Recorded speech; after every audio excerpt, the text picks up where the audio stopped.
খবর পেলাম যে আমাদের কলাপাড়া হেলিপ্যাডে এখানে আমাদের অনেক সমাজের নাগরিকরা বিকালবেলা আসেন অবকাশের জন্য, বাচ্চা নিয়ে, পরিবার নিয়ে, যারা স্কুল গোয়িং কলেজ গোয়িং ছাত্রীরা আছেন অনেকেই বিকালবেলা এখানে ঘুরতে আসেন এবং বিকালবেলা বিনোদনের একটা ফান কেন্দ্র। কিন্তু আমরা প্রায় শুনি যে আমাদের এই হেলিপ্যাডে অনেক বখাটে ছেলেরা অনেকেই উত্ত্যক্ত করে আমাদের বোনদেরকে, আমাদের বিভিন্ন স্টুডেন্টদেরকে। আমরা আজকে খবর পেয়ে আমাদের এখানে কয়েকজন যারা সম্মানিত নাগরিক আমাদের একজনকে ধরে, মেহেদী হাসান অপু, তাকে ধরে। তো তাকে ধরার পরবর্তীতে সেও ঘটনা উপস্থিত ছিল, যে ভদ্র মহিলাকে উত্ত্যক্ত করে তিনি নিজে অভিযোগ দেন।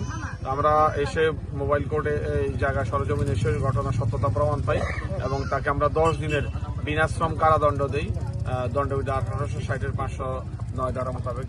তো আমরা অনুরোধ করবো আমাদের এই যে সকল বিনোদন কেন্দ্র আছে কলাপাড়া, এই হেলিপ্যাড থেকে শুরু করে অন্যান্য জায়গাগুলোতে যেখানে আমাদের যারা সম্মানিত নাগরিকগণ পরিবার সহ ঘুরতে আসেন, সেইখানে যদি কেউ উত্ত্যক্ত করে তাহলে কিন্তু আমরা এটা খুব কঠোরভাবে দেখবো। এবং সবচেয়ে বড় বিষয়টা হচ্ছে আমাদের মায়েরা বোনেরা তারা অবকাশ করার জন্য আসলে এই জায়গাগুলোতে আসে, প্রতিনিয়ত আসে। প্রায় আমরা শুনি, অনেকেই শুনি যে মোবাইলে এখানে আমাদের মোটরসাইকেল নিয়ে তারা একদম খুব বেপরোয়া গতিতে চালায়, অনেকেই নারীদেরকে শারীরিকভাবে টাচ করে, যেটা ব্যাড টাচ বলি না কেন।